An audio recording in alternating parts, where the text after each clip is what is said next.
What's good, YouTube? It's your boy, Blue Blood Sports TV, back at y'all with another one. So, we have some interesting news. As former unified lightweight world champion, Australian star boxer George Kambosos Jr., who is now 20 wins, 1 loss, no draws, 10 wins by way of knockout. He is 5'9", with a 68-inch arm reach at 28 years of age. With that said, he took on and lost his titles to now undefeated, undisputed lightweight world champion, superstar boxer Devin "The Dream" Haney, who is now 28 wins, no loss and no draw, 15 wins by way of knockout, 23 years of age, 5'9.5" with a 72-inch arm reach. That took place June 4th in the United States, June 5th in Australia, because the fight itself took place in Marvel Stadium in Australia. So with that said, in order for Devin Haney to be able to secure this fight with George Kambosos, this undisputed legacy fight, he had to agree to sign a multi-fight deal with legendary promoter, top-ranked CEO Bob Arum, Top Rank, and ESPN. And he also had to sign and agree to an immediate rematch clause with George Kambosos in Australia. And George Kambosos, after the fight, he had 30 days to, inform that he wanted to activate the rematch clause. And so according to George Kambosos, he officially did that.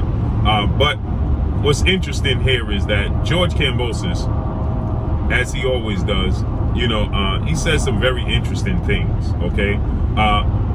Initially, we know that George Kambosos, for this mega fight, he stated that he gave Devin Haney the opportunity. We knew that wasn't the case. He had no choice but to give Devin Haney the opportunity. His number one objective was to fight two-time Olympic gold medalist, 3-division world champion, former unified lightweight world champion, Ukrainian superstar boxer Vasyl Lomachenko, who is 16 wins, 2 losses, no draw, 11 wins by way of knockout, 34 years of age, 5'6" with a 66-inch arm reach, right? That was his number one objective, was to face off against Vasyl Lomachenko. But Vasyl Lomachenko, he decided to stay 10 toes down in Ukraine, defend his home country, Ukraine, in their unfortunate situation, right? So in order for him to have because he signed to Lou DiBella, and Lou DiBella doesn't have a permanent network in which to showcase his fighters, Lou DiBella, they had to go to, whomever was going to be the highest bidder, which was ESPN and Top Rank, but they wanted to put on only big fights. And if Lomachenko, who is promoted by ESPN and Top Rank, wasn't going to be available, then they said the next best option for them to put up the money and have them fight on his network was to be fighting Devin Haney. So he had no choice but to fight Devin Haney, okay? Well, then George Kambosos, he missed weight, okay, on the scale. He had to go back and forth, and attempt to make weight, or he was going to lose his titles on the scale, win, lose, or draw. So he eventually made weight. But after he made weight, he said something very interesting again. He stated that he purposely missed weight so that he can play mind games on Devin Haney and get Devin Haney off his square. Well, if you believe in your skill set and your talent, and you believe that you're simply the better fighter, then why would you need to play these mind games with Devin Haney when you stated that Devin Haney was an email champion? Devin Haney, wasn't a good fighter.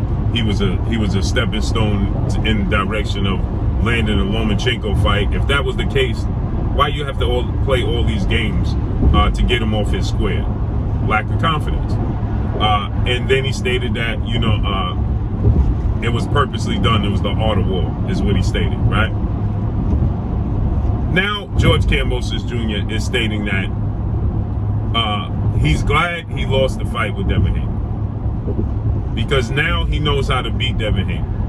He's gathered enough data and information, losing every single round to Devin Haney, getting shut out, right? The only rounds he got were, they were gift rounds, right? They were pity rounds. You just felt bad that he was getting outboxed and outclassed with a vanilla game plan. Devin Haney just used his jab, used his range, his athletic ability, and the counterpunch ability. control the pace of the fight, control the distance of the fight, and dominate the fight. Won every single round, right? So George Kambosos is saying he's glad he's computed and gathered enough information so that he can beat Devin Haney in the rematch. Well, why would you want to do it twice? If you did it right the first time, why would you want to go revisit? Why wouldn't you want to get it right the first time and then move on? As you stated, he was a stair step in the direction of facing Lomachenko. So why would you want to get it wrong to get it right? I mean, I don't know how anybody in George Kambosos' fan base believes what George Kambosos is saying. I don't know how you take him serious. After the fight, he stated that Devin Haney was the better fighter. He's a great fighter. Then George Kambosos, he turned around and he said that he thought he won the fight and the judges got it wrong. The judges attempted to give him an opportunity. They saw 116-112, meaning it was a close fight. They gave George Kambosos 4 to 5 rounds. How? 2 of the judges saw that. He pitched the shutout. And again, the rounds he didn't squander away were charity rounds, right? You know, if anybody gave George Kambosos any rounds, it was charity rounds, right? So how could they possibly see George Kambosos winning 4 rounds? You didn't. And how could George Kambosos see that he won the fight? He didn't. George Kambosos know he didn't win the fight, right? And so with that said, it's simply amazing to me that now George Kambosos is saying now he's got and computed the information he needs to beat Devin Haney. Well, that's why you had a whole training camp, right? That's why you had that's why you do film breakdown. That's why you do studying. That's why you have a game plan. That's what training camp is for. So now you needed him to dominate you for 12 rounds for you to be able to understand how to beat him. And now you want the fans, the boxing media, and the pundits to believe that now you know what it takes to beat him. You couldn't figure it out in the ring. You made no adjustments in the ring. So here, I want y'all to understand this. If you couldn't make an adjustment in the ring on the fly to what he was doing and how he was doing it, right? You had no answer for it. You had no adjustment for it, right? That's what boxing is all about. That's why greats like Floyd Mayweather, and Muhammad Ali, they say they don't watch film on their opponents. Sugar Ray Leonard said he don't watch film on his opponents.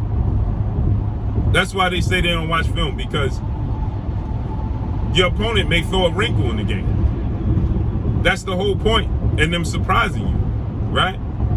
So the fighter that has the highest ring IQ and can make the best adjustments, 9 times out of 10 is going to win the fight. If he's just not simply physically outmatched or overmatched.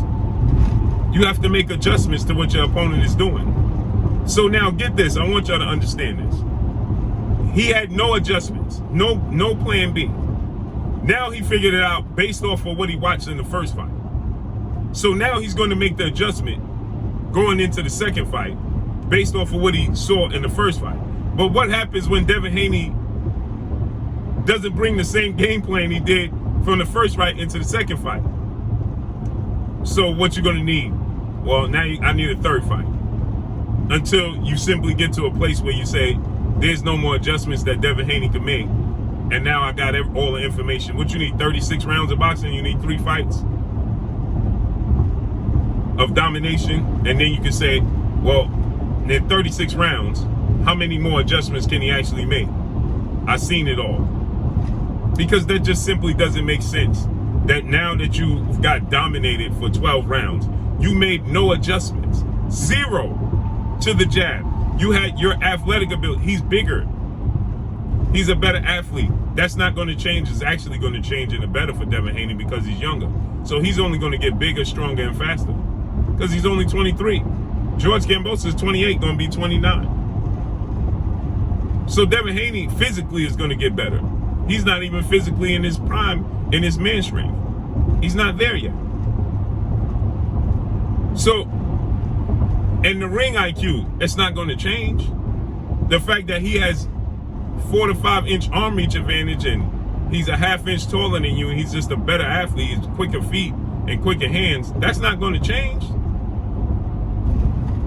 So if you didn't adjust to his athletic abilities, so now here George Kambosos wants us to believe that because he faced Devin Haney and because he knows now what to expect as far as Devin Haney's speed and athletic ability and how his jab works, now he's computed enough information to make an adjustment going into the rematch. And now he's glad that he was able to do so, because now he's going to win the second fight. You should have wanted to win the first fight. You should have done enough homework and gathered enough information heading into the first fight to understand just how good he was. But you see, what happens is people start to listen as well as boxers. Like Floyd Miller always say, fighters always talk about how he don't got no power, but nobody's walking right through him. And it looks different from the outside compared to when you get inside. So you listen to everybody tell you that Devin Haney's an email champion and Devin Haney don't have no punching power. Well, you saw that George Kambosos Jr. wasn't eager or willing to walk right through Devin Haney's punches. He was more eager and willing to walk through Teofimo Lopez's punches. Teofimo Lopez, former unified lightweight world champion, superstar boxer. He was more eager and willing to walk through Teofimo Lopez's punches than he was Devin Haney's punches. And Teofimo Lopez is viewed as a bigger puncher than Devin Haney. So, with that said, right, now you want us to believe that you gathered enough information, and that's exactly what you needed. It was a wake-up call. But you said that you was more hungry than he was. You said that you was more hungry than Devin Haney was because of your upbringing. And that he didn't know, he was born with a silver spoon in his mouth. And so he didn't know what it was like to be this hungry and eager. So let's see how this unfolds. Devin Haney, he stated that he wants this rematch to take place before his birthday in November. He said he wants to, to get it over with, and he wants to move on. So let's see how this all unfolds and plays out. But that's all I got for y'all. Make sure you hit the like button. Drop a comment in the comment section. Let me know what y'all think. Y'all already know what it is. It's your boy Blue Blood Sports TV. Hate, like, comment, and subscribe. If you haven't subscribed, hit the subscribe button, hit the like button, hit the bell icon to get all the new notifications. Follow me on Instagram at Blue Blood Sports TV, all one word. Y'all already know what it is. Shout out to the entire LDBC. Shout out to New Media. Shout out to Black Media Row. Make sure you like your shitty videos. That's all I got for you. Peace.